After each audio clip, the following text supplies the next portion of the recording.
Hi everyone, welcome back to another review. I'm Walker. In this video, I thought I'd do a review of the I Spit on Your Grave films. There's 5 of them.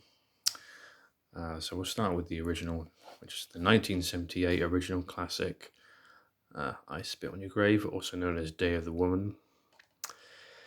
Newly remastered, and I think this is actually the new 2020 re-release version, which is a special edition, which comes with the second disc comes with like a behind the scenes kind of making or kind of like this documentary about. It's called I grew up how I grew up with I Spit on Your Grave. So I think it basically tells the story of how the film came together.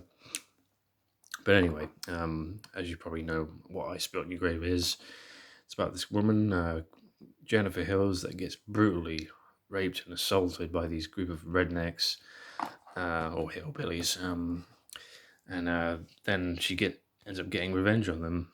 So it's kind of like always been like a revenge type of horror thriller. Uh, the original was banned in the early 1970s or the late 70s.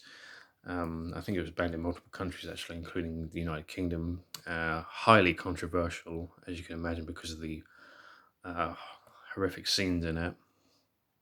But I think it's a pretty good film. It's very, as I said, they're all very difficult films to get through, so you probably have to have a drink or something. But it's worth your time if you can deal with that kind of watching that. But yeah, it's up to you. I had a good time watching this. I actually started with these first before I saw the original film because I watched the remake first, and that really disturbed me in a way. I was like, I've never seen anything like this in my life. And then I watched this, and then I went to watch the original. And comparing the two to the remake, I would say this is way more toned down compared to this. The remake from 2010, which they amped up the gore and the violence, and definitely the rape scenes are much more horrific this time around. Graphic, as I would say. Yeah, I thought it was good. I think I first watched it on TV, and then I bought these cheap on DVD. I wanted to find them on Blu-ray, but I couldn't, so I found them going to my second-hand shop. I found this collection. I Spit in Your Grave 2 revolves around a different character named Katie. She is from another woman from New York, as well as Jennifer Hills was. And it says you thought the first film was terrifying. I wouldn't say this one is as good as the first. It never will be. But yeah, this woman gets kidnapped, and she gets kidnapped and gets taken to this foreign country by this group of Europeans, and it's the same concept. She gets revenge, gets raped, gets revenge on them, and then we get to I Spit on Your Grave 3, Vengeance is Mine, which features the return of Sarah Butler as Jennifer Hills from the remake.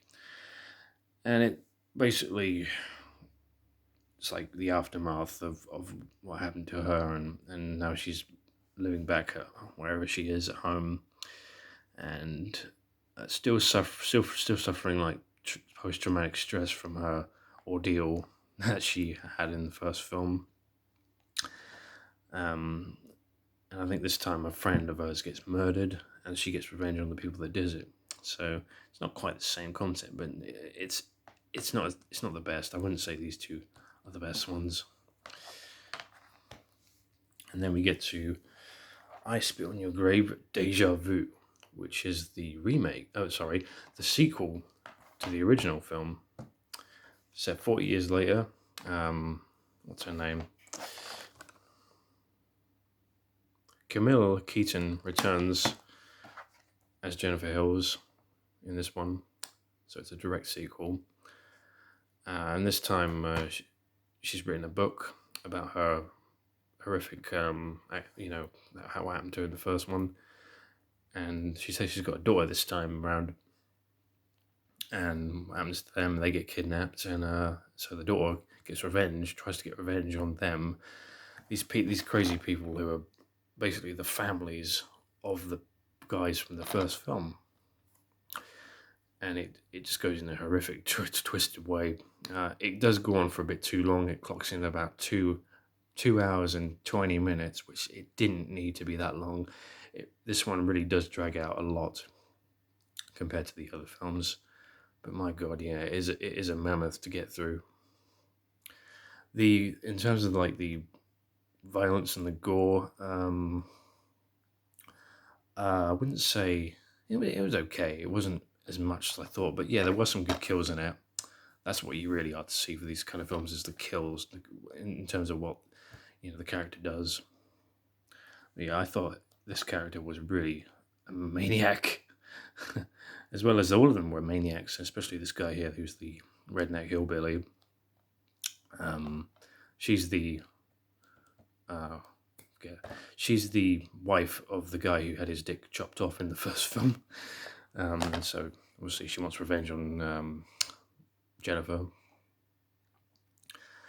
Is it a worthy sequel to the original?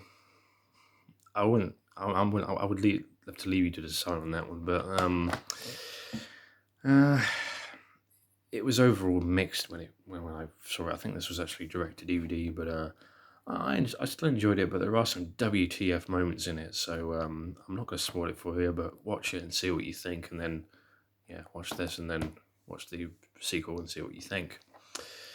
So yeah, that was just a quick review on the I Spit on Your Grave films.